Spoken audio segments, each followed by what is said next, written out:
What's going on, guys? King Trats here, back with another video on the channel, and today we've got Taco Tuesday. It's gonna be Wednesday when you see this, and yes, well, it's Tuesday for me. So we got Taco Tuesday. I got two different kinds of tacos. I have got cheeseburger tacos, and I've got buffalo chicken tacos. Now, they have French fries on them because I feel like fries can go on anything. And cheeseburger fries, I just put fries on all of them. So that was the whole vibe with this one. Of course, we've got our cheese with more cheese in the back and some nice sour cream. It is chili lime sour cream. It's real easy to make. I don't have any making of my camera. I forgot to charge the battery, so I didn't have anything to film the cooking process, but there's not much cooking to it other than the actual proteins. The fries come from a bag. Tacos come from a box. They're the Old El Paso, like the hint of lime ones. I really love these. The only issue with these, and this is the second time this has happened to me, when you cook them in the oven, you have to make sure that you don't turn the temperature up too. So I'm doing something wrong because they do this, and so you can see they're like these. They're supposed to be like this, but we move. And I've got, of course, a nice review today. I'm gonna get right to this one. Smart Food dropped the new popcorn, Krispy Kreme donut glazed popcorn. Sounds pretty dope. I haven't had any Krispy Kreme since I ate every donut on the menu. If you haven't seen that, check my food challenges section on the channel. It hurt really bad, but I haven't gotten Krispy Kreme since then. But I do want to try these. Smart Food always puts out good popcorn. I'm interested to... What are we saying? If you look real close, you can see there's a little glaze on here. It's not much, but... Or it's not much. It's not like really crazy, but... Let's see. Yeah, they're really sweet. That's the first thing you get. Sugary glaze, like that same glaze. It's like really glazy, sugary popcorn. It doesn't put you in the mind of a donut, but it does put you in the mind of that glaze on the donut, so I see where we're going with it.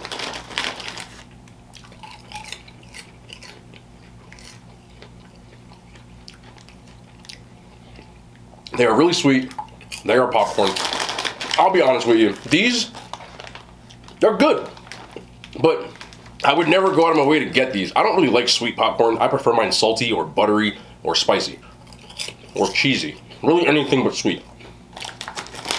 I think they're worth a try if you find them, but I'll be perfectly honest when I say this. I would not like try to hunt these down, like have to have them. If you really are in the mood for like something Krispy Kreme, get a Krispy Kreme. Because as good as these may be, and they are pretty good, they're not gonna hold you over the same way Krispy Kreme will. That was a quick one. They are pretty good though, and sweet. Now give me one more look though. Look, shit. Can you see that?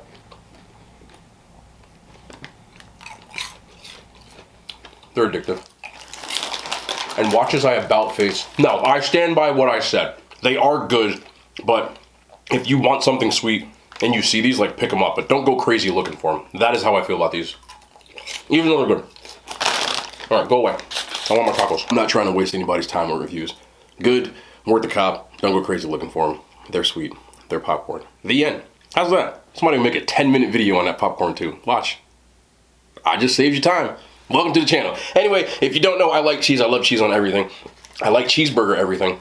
And tacos are one of my favorite things to eat. Look at this wide-ass taco. Like, what did they do to me, bro? Doesn't matter. Drool is here.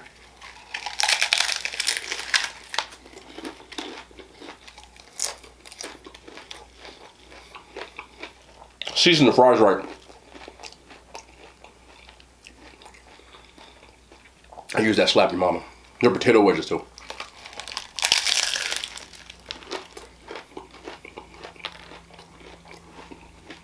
With the hint of lime. Shell.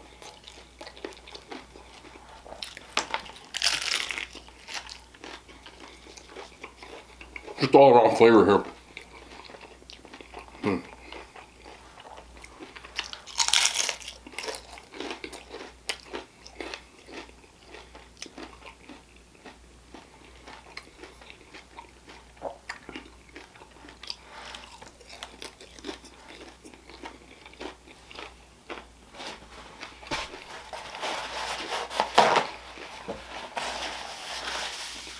I don't know why I'm constantly wiping my hands in my face, like they're not gonna get like messed up right after this, but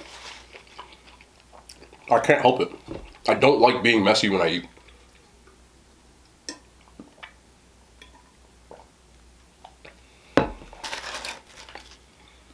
All right, the chicken joint.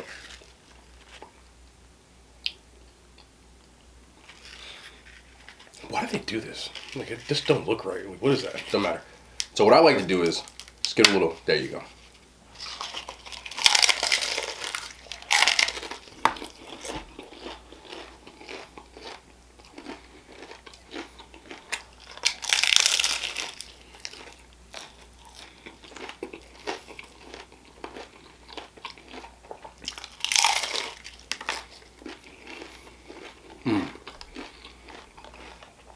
Every time I make tacos, there will always be people who say they're not real tacos. No, they're not. Nothing about this will you see at a street taco stand of any kind. But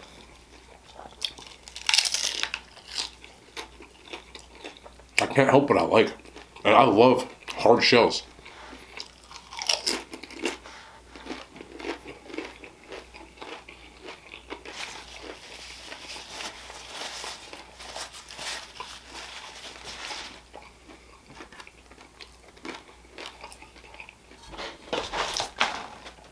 Pink lemonade, calorie free. It's Crystal Light. It was on sale. Normally we have the cheap brand.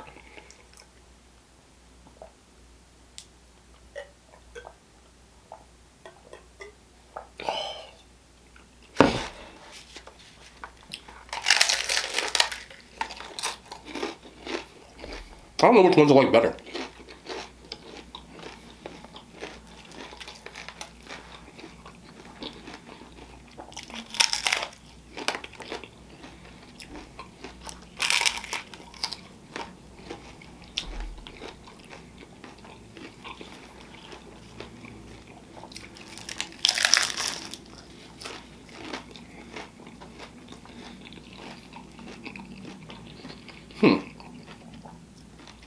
I gotta get one more chicken before I give a verdict.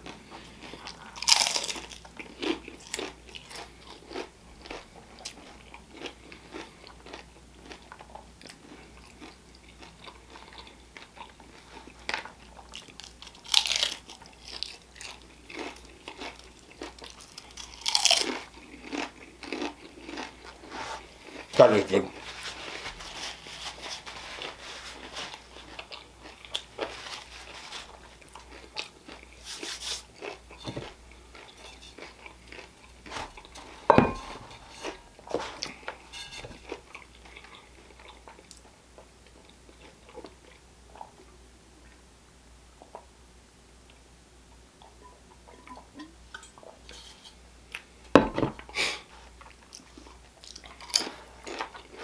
Get it, I love corn tortillas and flour tortillas, but sometimes like these just, I don't know.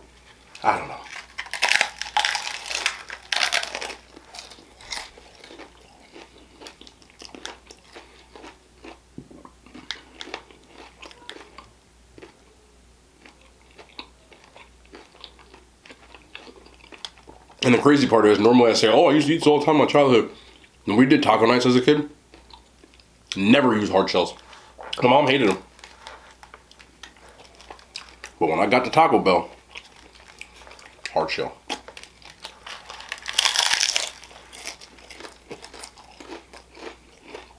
That's actually kind of cap.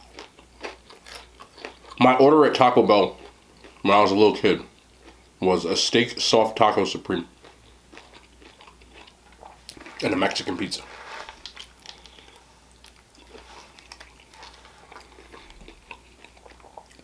Once I got older and started going there on bike, then I turned to hard shell.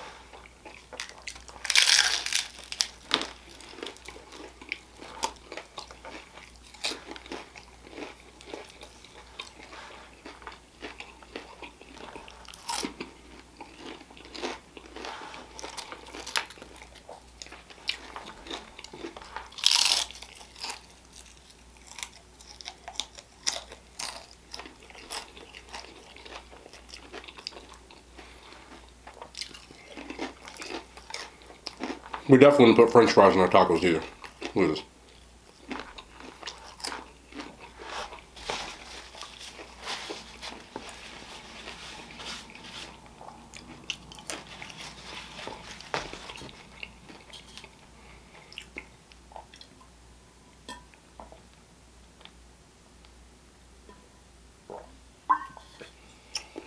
It's also funny because a lot of Mexican restaurants, I don't know about the ones like outside of this area, but the ones here, they have definitely Americanized some items on their menu.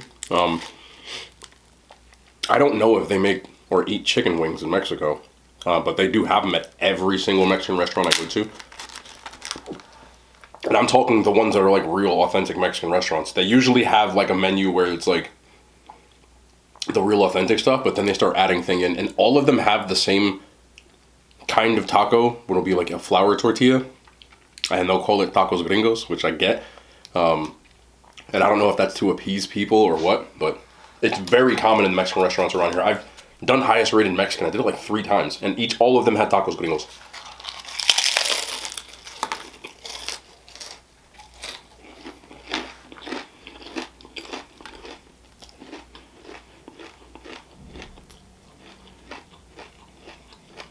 And it always consisted of a flour tortilla, cheddar cheese, and you could change the meat, but that was like the thing. Flour tortillas, cheddar cheese, lettuce, like shredded iceberg lettuce. After that, you could change the meat in there. And a lot of them had pineapple in them.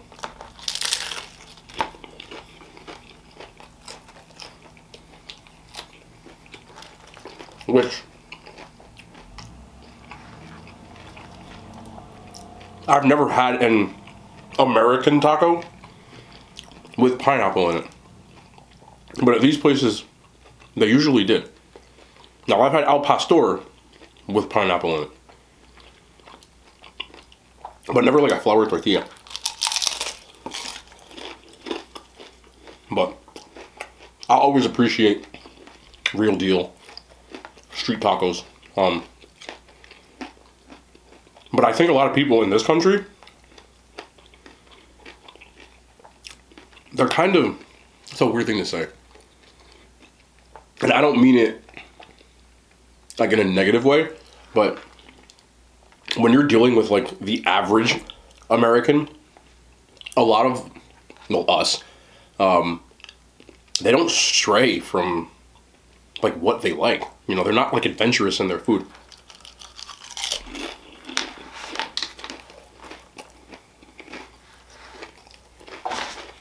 When I was in college, there was a Mexican restaurant in this town in Iowa.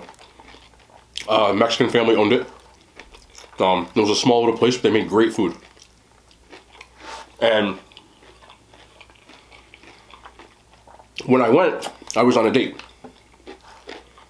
Yes, me, on a date, believe it.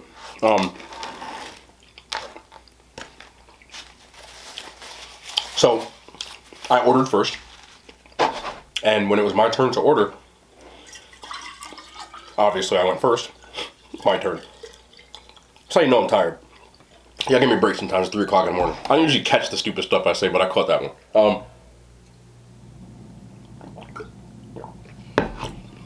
I asked for a taco with lengua.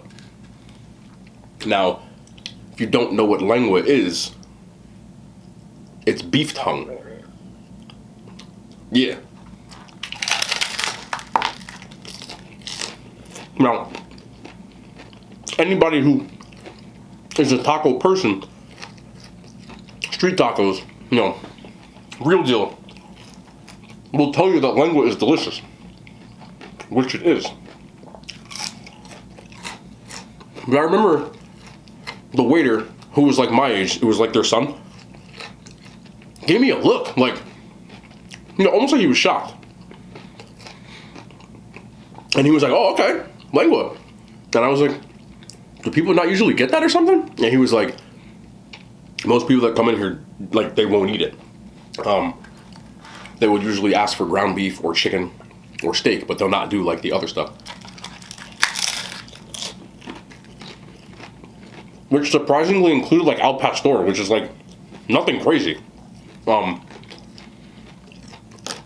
But a lot of people won't stray from that kind of stuff, so most ethnic cuisine in America,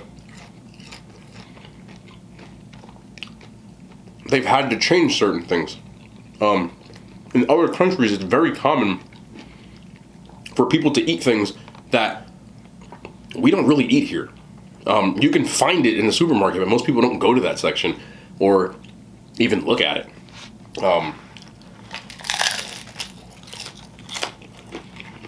So a lot of times, the way that they cook the food will be similar to tradition, but the proteins that they use usually don't have any difference. Chinese food's a big one. If you go like to China, they eat a lot of different things that we won't touch here, including bugs.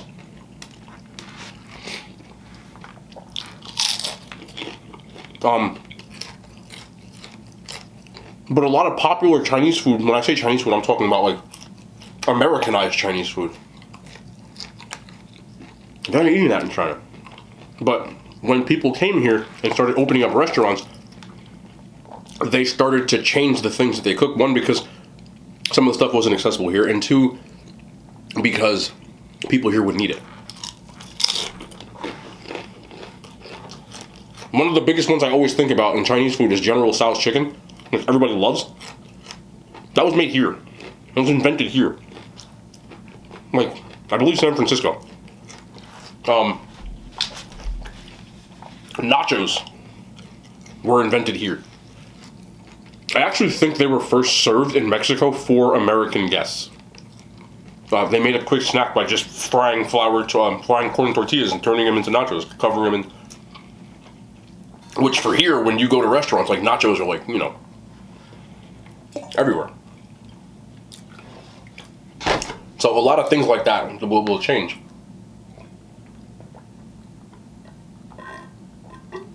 A large majority of the pastas that we eat here, they don't really eat in Italy. Spaghetti and meatballs is not ever eaten in Italy. I've never seen an Italian eat spaghetti and meatballs. Here, yes, Italian-American's different. But a lot of it comes from, you know, assimilating, blending in, and thinking that people here won't eat stuff. So it's very hard to find, like authentic stuff here unless you actually know what to look for and where to like look for it. The good thing is now, I think it's starting to make a turnaround and then a comeback. I know, like, even Vietnamese food, pho.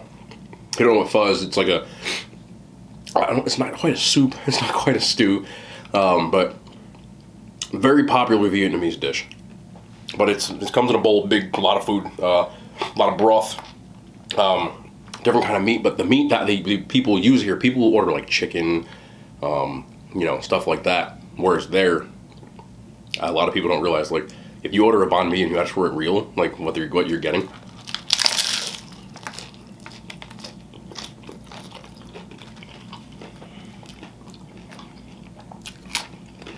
Same thing, banh mi sandwiches, pho, all of that.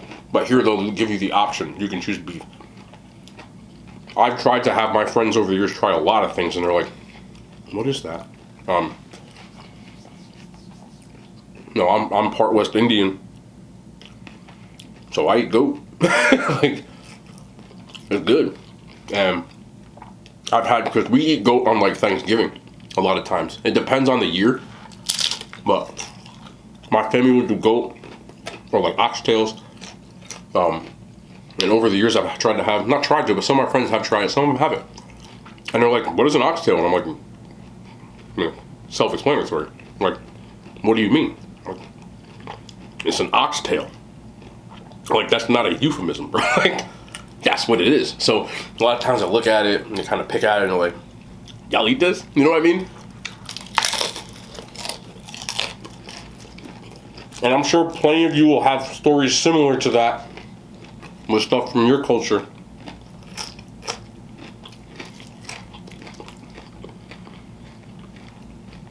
Even things like whole fish.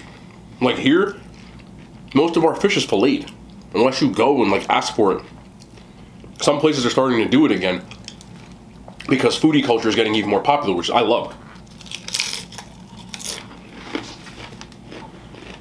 The amount of people that I've seen that see the fish and they don't want to eat it because they can see like the eye. And I'm just like, people eat that eye. Yeah, I know I just went on this whole thing about like different kinds of food, but I think I was just kind of going off of that because I'm eating like a hard taco. And a lot of times, people who grew up eating tacos are like, that's not a real taco. I get it, but around here, this is a taco. Like, you can put anything inside a tortilla and call it a taco. Don't hate the player, hate the game. You know what I mean?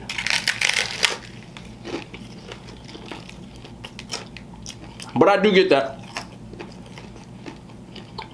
Is that the equivalent of when I see people putting raisins in their potato salad? I feel you. I feel you. I feel you. Because as a person who grew up eating soul food, right? I don't really like the term soul food. Like, nobody I grew up with called it soul food. It was just dinner. I don't know where it came from. But I guess that is what it's like colloquially referred to, which is cool. But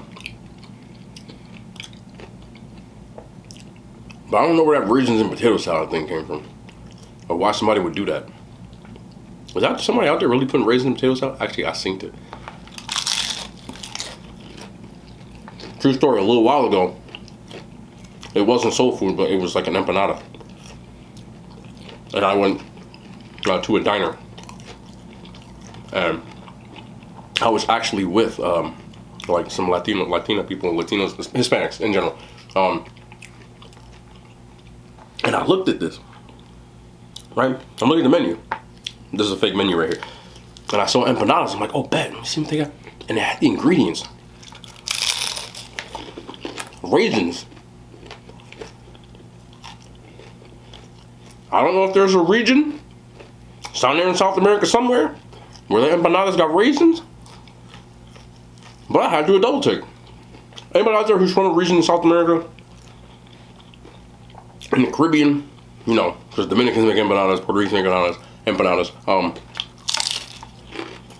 Is there anybody you know who puts raisins? Because I asked my friends. I even asked the waiter, who was also Hispanic. I'm like, yo, you know, raisins? And he was like,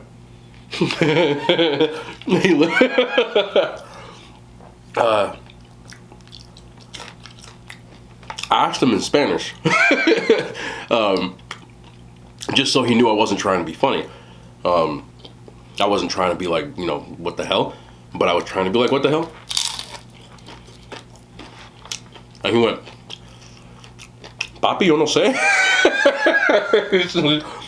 He said like, I don't know.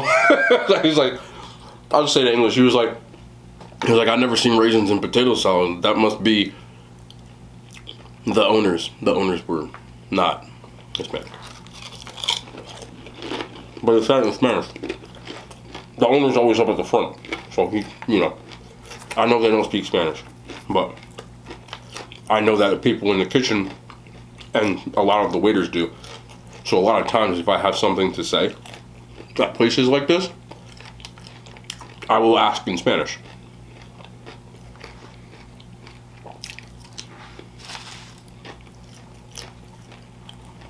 You know, I have friends that do that too. Like if I have like a Italian friend, he'll ask something in Italian, like to the waitstaff, and so on. It's almost letting them know, like, I don't mean you no harm. I'm one of y'all. We cool. I get mistaken for being Hispanic all the time, so I can get away with it.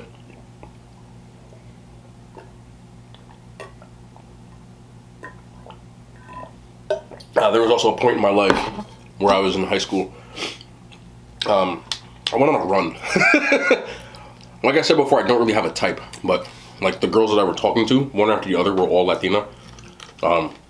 Colombian, Peruvian, Dominican, Puerto Rican, and so on. So I was like kind of Hispanic for a little bit. I'm not afraid to say that now. It was weird. So if y'all don't know this,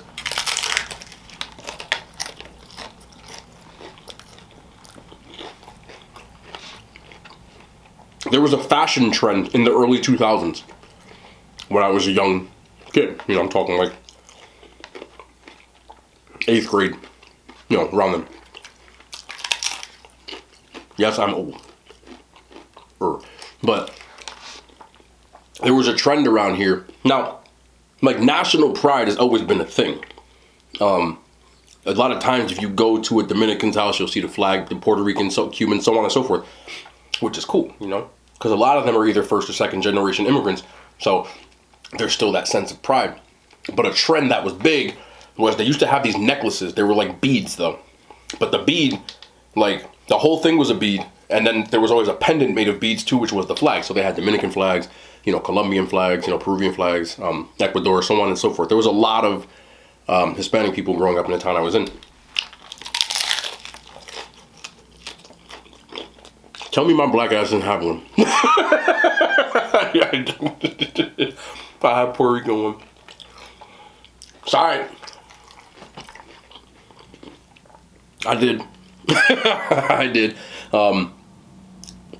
Now, there was a little bit of time back then where when I was like talking to the girls, and if I ever had to meet like their family, because you know, like middle school kids, like you be outside on the porch or just chilling in a room, whatever, and you know the parents would be like, "Who's this?" And I start talking in Spanish, like, "Nah, Dominicano, yeah, papi." So you gotta do what you gotta do. I was always familiar with it, with the cultural things. I always spoke like Spanish because my father speaks fluent Spanish. He is not in any way, shape, or form Hispanic either. But we grew up around it. My dad's best friends, all of them, were Hispanic. No joke. Every person he hung out with when I was young was Puerto Rican. So we went camping every year with, there's 3 black people and like 20 Puerto Ricans. And that's not a joke. I got the adobo on the hot dogs to prove it. Yeah, he put a whole dough on his hot dog. I'll never forget that. Nastiest hot dog I've ever had in my life. So, I was always like familiar with that kind of like culture. So speaking Spanish kind of came like second nature to me, you know. At first I understood it, and I could reply in English, which is even how I do it today. Most of the Hispanic people that I know are bilingual, even their parents.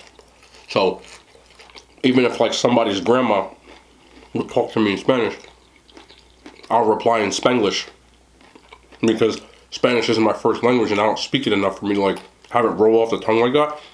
But if I have to, I can hold a conversation. I've done it. I did it in Mexico. I was like the tour guide. All my friends didn't speak Spanish at all.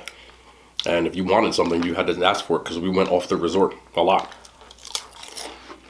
So.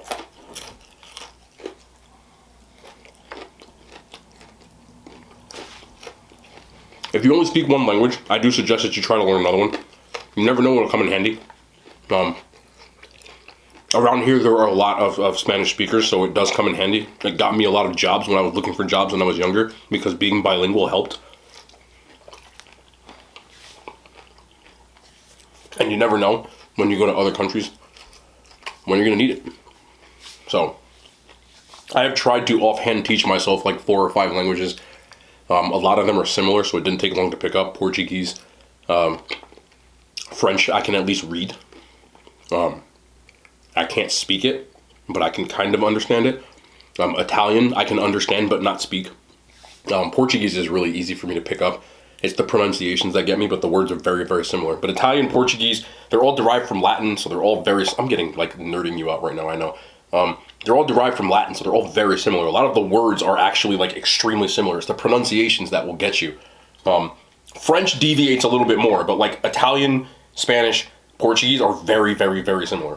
Like, if you can speak fluent Spanish, you can probably understand Portuguese, and you can probably understand Italian. It's just like picking up on the pronunciations, especially like Portuguese is a lot more like a ch sound with a lot of things, you know, and whereas like Italian has a little bit more change in that, and Spanish, same thing.